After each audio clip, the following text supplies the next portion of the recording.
नरेंद्र मोदी के प्रधानमंत्री बनने के बाद देश में आए तमाम सुधारों में आर्थिक सुधारों का हिस्सा प्रमुख है। इसी का परिणाम है कि ऐसे समय में जब दुनिया असमानता और अनिश्चितता से जूझ रही है, वैसे समय में भारत ने लगातार आर्थिक विकास किया है। पीएम मोदी ने जब 2014 में देश की बागडोर संभाली, तब देश आर्थिक मोर्चे पर काफी चुनौतियों से जूझ रहा था, लेकिन पीएम मोदी के साहसिक फैसलों और संरचनात्मक सुधारों की बदौलत भारत ने जल्द ही दुनिया की सबसे तेजी से बढ़ती अर्थव्यवस्था का दर्जा हासिल कर लिया। साल 2014 में भारत दुनिया की 10वीं सबसे बड़ी अर्थव्यवस्था था। 2025 में भारत जापान को पछाड़कर दुनिया की चौथी सबसे बड़ी अर्थव्यवस्था बन चुका है। यह एक ऐतिहासिक छलांग है। It is my deepest wish that Modi ji should continue to serve India when independent India turns 100. Jivit Sharda Shatam Param Ardharniya Narendra Bhai. God Almighty himself has sent Modi ji as an avatar Purush to lead our motherland to become the greatest nation on earth. I have never seen a leader who worked so tirelessly for a better future for India and Indians. He first transformed Gujarat into an economic powerhouse. Now he's transforming the whole of India into a global superpower. We are the world's largest, fastest growing large economy. And we are looking ahead at decades of double-digit growth. So I think that just is the result of everything he's done in the last 11, 12 years. So to me, and I say this without exaggeration, Modi ji is a Yug Purush. As you lead India's fantastic progress and contribute to global development, the Gates Foundation values our partnership with the Government of India immensely. Together, we are supporting progress towards Viksit Bharat and sharing lessons and innovations for the countries in the global south. Modi ji, आपके मार्गदर्शन में भारत ने नई दिशा और नई गति प्राप्त की है। आपकी दूरदृष्टि ने न केवल देश में आत्मनिर्भरता और विकास की भावनाओं को प्रबल किया है, बल्कि वैश्विक मंच पर भी भारत की छवि को और अधिक सशक्त बनाया है। आपके 2047 तक $32 ट्रिलियन की अर्थव्यवस्था के लक्ष्य को हम सब मिलकर साकार करेंगे। Your visionary leadership and steadfast focus on inclusive growth have been truly transformative for our nation.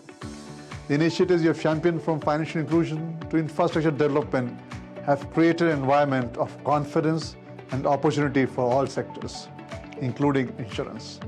We at the General Insurance Council and the CI Insurance and Pensions Committee are committed to supporting your vision of a Viksit Bharat by ensuring financial security and social protection for every Indian. Your emphasis on leveraging technology and innovation has been a great inspiration for us to deepen insurance penetration and reach the last mile. We know when every citizen insured is going to make a huge difference to our country and will be truly Viksit Bharat. We are committed for that. Ease of doing की दिशा में मोदी सरकार ने शानदार काम किया है। भारत में व्यवसाय शुरू करना, चलाना और उसे विस्तार देना अब पहले से कहीं अधिक सरल, तेज और पारदर्शी हो गया है। प्रधानमंत्री नरेंद्र मोदी के नेतृत्व में केंद्र सरकार ने ईज ऑफ डूइंग बिजनेस के क्षेत्र में व्यापक और निर्णायक कदम उठाए हैं, जिनका सीधा असर देश की आर्थिक वृद्धि, उद्यमिता के विकास और निवेशकों के विश्वास पर पड़ा है। The Indian economy is where it is thanks to Prime Minister Modi and his policies. We are respected in the world because of him. The fact that he said that India can become the manufacturing hub for the world and initiated policies around that. When you see the capacities being created, when you see jobs being created, when you see stock markets booming, when you see MSMEs flourish, look at the scale that existed 10 years ago for any of these companies and look at where the scale is today. व्यवसायों को आवश्यक स्वीकृतियों और अनुमतियों के लिए विभिन्न विभागों के चक्कर लगाने की अब आवश्यकता नहीं रही। राष्ट्रीय एकल खिड़की प्रणाली एक वन स्टॉप डिजिटल प्लेटफॉर्म है, जो व्यवसायों को नियामकीय मार्गदर्शन देने और ऑनलाइन आवेदन की सुविधा प्रदान करता है। इस प्रणाली ने अनुमोदन की प्रक्रिया को पारदर्शी, समयबद्ध और जवाबदेह बनाया है। भारत के कारोबारी माहौल में बड़ा बदलाव लाया है। इसके तहत 42 केंद्रीय कानूनों में संशोधन कर 183 प्रावधानों को अपराध मुक्त किया गया। इससे सरकारी दखलंदाजी में कमी और व्यवसायियों व आम नागरिकों में भरोसे का वातावरण बना है। यह कानून मोदी सरकार की उस सोच को दर्शाता है जिसमें अत्यधिक नियंत्रण के स्थान पर विश्वास आधारित शासन को प्राथमिकता दी जा रही है। भारत में व्यवसाय करने की राह में अक्सर जटिल और अप्रासंगिक कानून सबसे बड़ा रोड़ा थे। इसी दिशा में 1500 से अधिक पुराने कानूनों को निरस्त किया गया। 45,000 से अधिक अनुपालन आवश्यकताओं को हटाया गया। कंपनी अधिनियम के अंतर्गत 81 समझौता योग्य अपराधों में से 50 को गैर अपराधीकरण किया गया। इससे कारोबारियों को अनावश्यक कानूनी पचड़ों से राहत मिली है और नियामक वातावरण अधिक व्यवसाय अनुकूल बना है। The Make in India mission, along with the ease of doing business, has made India a global investment hub, attracting FDI of over $750 billion in the past decade. Recently, launch of critical mineral mission and reform in natural resource sector has paved the way to achieve the vision of self-reliance. Thanks to schemes such as the ELI manufacturing linked incentive scheme, we have been able to expand operations, create jobs and build globally competitive products. The emphasis on digital adoption and the ease of doing business has further enhanced our growth trajectory. The Prime Minister's effort to foster global partnerships and engage the Indian diaspora have also opened doors for cross-border trade, investment and collaboration. Modi सरकार द्वारा किए गए इन सुधारों ने भारत को वैश्विक निवेशकों के लिए एक आकर्षक गंतव्य बना दिया है। छोटे और मध्यम उद्यमियों से लेकर बड़ी बहुराष्ट्रीय कंपनियों तक सभी को अब एक पारदर्शी और सहायक कारोबारी माहौल मिल रहा है। ईज ऑफ डूइंग बिजनेस केवल एक सरकारी नारा नहीं, बल्कि व्यावसायिक संस्कृति में आया क्रांतिकारी परिवर्तन है, जो भारत की आर्थिक समृद्धि की नींव बन रहा है। ईज ऑफ डूइंग बिजनेस के मामले में भारत की स्थिति में भी क्रांतिकारी बदलाव आया है। 2014 में जब नरेंद्र मोदी देश के प्रधानमंत्री बने थे, उस समय ईज ऑफ डूइंग बिजनेस के मामले में भारत 190 देशों की सूची में 140वें पायदान पर था। 2019 में प्रकाशित विश्व बैंक की डूइंग बिजनेस रिपोर्ट DBR 2020 में भारत 63वें स्थान पर पहुंच गया है। पीएम मोदी के नेतृत्व में मात्र 5 वर्षों की अवधि में भारत ने 79 रैंक की छलांग दर्ज की। We are a $4 trillion economy. We are we are the fourth largest economy today. So clearly, Prime Minister understands that the economic growth will make sure that India is respected. India is engaged on the global stage. So all what is needed, I think this government and the government which is complete and as I said, majority government looks into the areas where the economic growth can happen. आपने startup India, skill India, digital India और startup India जैसे कई चीजें आपने शुरुआत करी। जब semiconductor chip की चारों तरफ ताहिमाम मचा हुआ था, तब आपने इस विजन को एक अपना आधार बनाया और भारत में सेमीकंडक्टर चिप को उत्पादन की आपने शुरुआत करी। यह एक स्वर्णिम अध्याय है इंडस्ट्री के लिए। अगर भारत इसमें बहुत जल्दी जब आत्मनिर्भर हो जाएगा, तो भारत की इंडस्ट्रीज को इसका बहुत बड़ा फायदा मिलेगा। मोदी सरकार ने 2017 में जीएसटी को लागू किया था। इससे पहले अप्रत्यक्ष कर का तंत्र काफी जटिल था। केंद्र और राज्य सरकारें अलग अलग स्तर पर कई सारे टैक्स वसूलती थी, जिस वजह से कई बड़ी चुनौतियों का सामना करना पड़ रहा था। जीएसटी भारत के इतिहास का सबसे बड़ा कर सुधार था। इससे देश में टैक्स प्रणाली पारदर्शी हुई और राज्यों के बीच व्यापार करना आसान हो गया। जीएसटी से टैक्स चोरी पर लगाम तो लगी ही, सरकार की आय में भी बढ़ोतरी हुई है। 2025 में अप्रैल महीने का GST collection record 2.37 lakh crore रुपए तक पहुंच गया, जो अब तक का सबसे बड़ा आंकड़ा है। जीएसटी के लागू होने के बाद न सिर्फ सरकारी राजस्व में इजाफा हुआ है, बल्कि व्यापार जगत को भी नई गति मिली है। अब मोदी सरकार ने आर्थिक मोर्चे पर बड़ा कदम उठाते हुए जीएसटी रिफॉर्म्स के तहत 12% और 28% वाले टैक्स स्लैब को खत्म कर अब सिर्फ 5% और 18% कर दिया गया है। उद्योग जगत के लोगों का मानना है कि यह कदम जमीनी स्तर पर मांग को बढ़ावा देकर भारत के आर्थिक आधार को मजबूत करेगा। जीएसटी रिफॉर्म्स बहुत इम्पोर्टेंट है, क्योंकि we always say the ease of doing business, cost of doing business दोनों इम्पोर्टेंट है इंडस्ट्री के लिए, and this GST reforms are helping both. क्योंकि if you reduce the complexity of GST, that makes it easier for industry, particularly for the smaller companies, because compliance issues become easier for them to sort out. Cost of doing business becomes easier to sort out. तो हमारे ख्याल में ये अच्छा है, ये reforms तो होना था, and I'm glad the government has taken that action. This GST reform, particularly if I speak about pharmaceutical, where it has been reduced from 12% to 5% in certain generic medicines, and in life-saving medicine it has been made zero, nil tax. So it is something which I have never seen in the industry. It's a big reform. I think compliments and congratulations to our Honorable Prime Minister Shri Narendra Modi ji. GST rationalisation का हमने वो किया, तो निश्चित रूप से इस समय जो 18% वाले GST की स्लैब थी उसको हम लोग 5% में लाए, 5% वाले को 0% में लाए, और जो घरेलू काम की जो वस्तुएं हैं, रोजमर्रा काम आने वाली चीजें हैं आम जनता की, उसके दामों में कमी आएगी। प्रधानमंत्री मोदी की मेक इन इंडिया पहल ने भारत को वैश्विक डिजाइन और मैन्युफैक्चरिंग हब बनाने में महत्वपूर्ण भूमिका निभाई है। सरकार के प्रयासों से मैन्युफैक्चरिंग सेक्टर में उल्लेखनीय वृद्धि हुई है, रोजगार बढ़ा है और FDI में भी इजाफा हुआ है। अब भारत आयातक से निर्यातक बन गया है और सेमीकंडक्टर पर ध्यान केंद्रित कर रहा है। भारत की निर्माण क्षमता और निर्यात को बढ़ावा देने के लिए साल 2020 में प्रोडक्शन लिंक्ड इंसेंटिव की शुरुआत हुई। साल 2014 के बाद जो मुक्त व्यापार समझौते हुए, उनके प्रमुख उद्देश्यों में से एक मेक इन इंडिया को बढ़ावा देना है। नए औद्योगिक शहरों के विकास के लिए national industrial corridor programme launch किया गया। MSME पर ध्यान दिया गया। मेक इन इंडिया पर फोकस से मैन्युफैक्चरिंग सेक्टर तेजी से आगे बढ़ा है।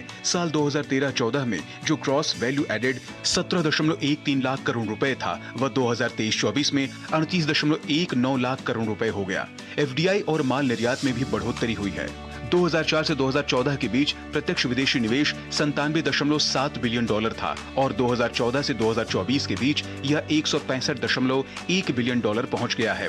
मर्चेंडाइज एक्सपोर्ट्स 2013-14 में 314.4 बिलियन डॉलर से बढ़कर 2023-24 में 437.06 बिलियन डॉलर हो गया। इसके अलावा मेक इन इंडिया के अंतर्गत मोदी सरकार चिप निर्माण, बायो मैन्युफैक्चरिंग, शिप निर्माण और स्पेस सेक्टर को बढ़ावा दे रही है। भारतीय अर्थव्यवस्था की संभावनाओं और मेक इन इंडिया के तहत उठाए गए कदमों की वजह से भारत दुनिया भर की कंपनियों का पसंदीदा ठिकाना बन गया है। इससे देश एक ग्लोबल मैन्युफैक्चरिंग पावर हाउस के रूप में उभर रहा है। Bharat has transformed into a stronger, self-reliant, and also a globally admired nation. Initiatives like Make in India is boosting not only entrepreneurship, but have also encouraged a lot of people to do innovation. Honorable Prime Minister, your 11 years of governance have energized every sector of empowering youth and senior alike to fostering inclusive development and social innovation. The spirit of Make in India combined with strong economic inclusions has positioned our country as a global leader for sustainability progress. From that of 10th largest economy in the world in 2014 to that of 4th largest economy in the world now in 2025, you have created a hope for the generations to come for economic freedom, financial resilience, and global competitiveness to Indian infrastructure and construction industry. We are sure with this focus, Vikshit Bharat in 2047 will be a reality. प्रधानमंत्री मोदी के द्वारा कोविड-19 के दौरान शुरू हुआ आत्मनिर्भर भारत अभियान आज एक व्यापक आर्थिक रणनीति बन चुका है। इससे MSMEs को प्रोत्साहन के साथ ही स्थानीय उत्पादों को भी बढ़ावा मिला है। आत्मनिर्भर भारत अभियान से आयात पर निर्भरता में भारी कमी आई है। यह सिर्फ आर्थिक नारा नहीं, एक राष्ट्रीय आंदोलन बन गया है। आपका जो आत्मनिर्भर भारत एक योजना थी, उसके तहत MSME उद्योगों को और सभी स्टार्टअप करने वाले भविष्य के भारत बच्चे हैं जो, उन सबको बहुत ही राहत मिली है और बहुत ही नए नए तरीके के इनोवेशन आविष्कार हम लोगों ने किए। the opening of the private space economy now empowers companies like Dhruva Space to drive nation building. Initiatives such as Startup India have cultivated a thriving entrepreneurial ecosystem, and the establishment of InSpace has provided the necessary framework to collaborate seamlessly with the government and also commercialize their technology.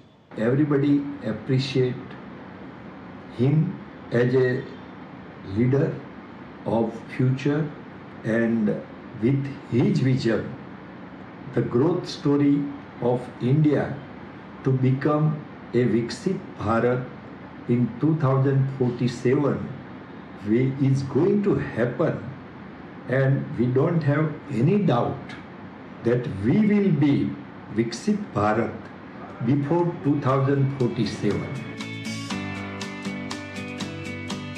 देश में छोटे शहरों के बीच अधिक से अधिक air connectivity देने के मकसद से मोदी सरकार ने उड़ान योजना की शुरुआत की।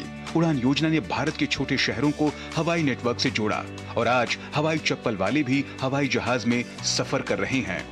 अब तक 92 से अधिक हवाई अड्डे, 637 से ज्यादा रूट्स और 1.5 करोड़ से अधिक लोग इस योजना से लाभान्वित हुए। भारत के बेहतर कनेक्टिविटी बुनियादी ढांचे ने पर्यटन क्षेत्र को भी बढ़ावा देने में महत्वपूर्ण भूमिका निभाई है।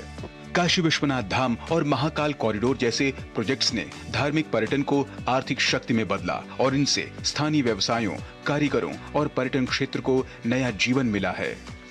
Indian civil aviation market has grown to be the fastest in the world over the past decade, with new airports and increased connectivity driving significant growth. As a key factor in this expansion has been Prime Minister Modi's Udaan scheme, which has been a game changer in making air travel accessible to millions of citizens in smaller towns and cities. Under the leadership of Prime Minister Modi, India is not just a participant in the global economy, it is a vibrant, inclusive and powerful force for growth. The tourism sector stands as a shining example of this transformation.